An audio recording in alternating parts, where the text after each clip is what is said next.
आणि आता शेतकऱ्यांच्या संदर्भातली एक महत्त्वाची मोठी बातमी। पीक विमा कंपन्यांना औरंगाबाद खंडपीठानं दणका दिलाय। नुकसानानंतरही विम्याचा लाभ का दिला नाही, खुलासा करण्याचे आदेश कोर्टाने दिलेत। ऑल इंडिया किसान सभा आणि इतर शेतकऱ्यांनी ॲडव्होकेट अनिल गायकवाड यांनी याचिका दाखल केली होती आणि त्याच संदर्भातल्या सुनावणी दरम्यान पीक विमा कंपन्यांना औरंगाबाद खंडपीठानं हा दणका दिलेला आहे। तसंच नुकसानानंतरही विम्याचा लाभ का दिला नाही या संदर्भातले खुलासा करण्याचे आदेशही जारी केलेत।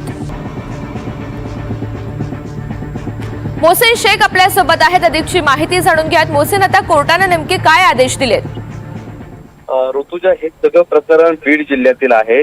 2020 साली खरीप पिकाचा शेतकऱ्यांनी पीक विमा काढला होता आणि बीड जिल्ह्यातील 17 लाख शेतकऱ्यांनी 789 कोटी रुपयांचा हप्ता कंपनीकडे भरला होता। मात्र जेव्हा ही सगळी नुकसान भरपाई द्यायची होती त्यावेळेस फक्त 20,000 शेतकऱ्यांना 13 कोटी 54 लाख रुपयांचा विम्याचा लाभ मिळाला होता।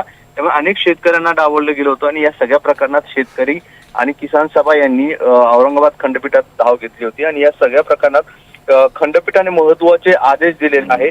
नुकसानीनंतरही विम्याचा लाभ का दिला नाही याचा खुलासा करण्याचे आदेश आता विमा कंपन्यांना दिलेला आहे। विशेष म्हणजे ह्या सगळ्या पंचनाम्यानुसार शेतकऱ्यांना नुकसान भरपाई देण्याचे निर्देश कृषी आयुक्त आणि राज्य शासनाने देखील कंपनीला दिले होते। मात्र या सगळ्या आदेशाकडे कंपनीने दुर्लक्ष केलं होतं आणि त्यामुळेच हे सगळे शेतकरी न्यायालयात पोहोचले आणि आता न्यायालयाने हा महत्त्वाचा निर्णय दिलाय। त्यामुळे या सगळ्या प्रकरणात आता विमा कंपनीची भूमिका काय असणार आहे आणि नेमकं काय खुलासा करतात हे पाहणं महत्त्वाचं असणार आहे। मात्र जर न्यायालयाच्या या आदेशानंतर या शेतकऱ्यांना जर नुकसान भरपाई मिळाली तर ही महत्त्वाची घडामोड असेल। हो, धन्यवाद सविस्तर माहितीसाठी।